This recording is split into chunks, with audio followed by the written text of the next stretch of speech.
যখন আপনি আপনার কক্ষে রাতে নীরবে কান্না করবেন, জানেন কি তখন আল্লাহ সুবহানাহু ওয়া তাআলা কি করেন এবং কি বলেন? আল্লাহ তার ফেরেশতাদের উদ্দেশ্য করে বলেন, কোন জিনিস আমার এই বান্দার চোখে পানি আনলো? ফেরেশতাগণ বলেন, আপনার বান্দা বান্দি সুখী নেই, আপনার বান্দা বান্দি দীর্ঘ সময় যাবৎ হাসেনি।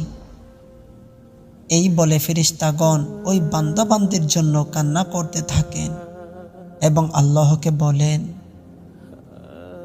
হে আমার রব, আপনি জানেন আপনার বান্দার বা বান্দির হৃদয়ে কি রয়েছে, অতএব আপনি তার জন্য সবকিছু সহজ করে দিন। আল্লাহ বলেন, আমার এই বান্দা বান্দি এমন কিছু তার জীবন থেকে হারিয়ে ফেলেছে যা সে অধিক ভালোবেসেছিল। অতএব আল্লাহ বলেন, আমি শপথ করছি আমার বান্দা বান্দি যা তার জীবন থেকে হারিয়েছে এর চেয়ে উত্তম জিনিস আমি তাকে এনে দিব, যা দেখে দুনিয়া ও আখিরাতের সকলে বিস্মিত হবে। সুবহানাল্লাহ। তাই আমরা যখনই কান্না করি, আমাদের কান্না যেন রবের জন্য হয়।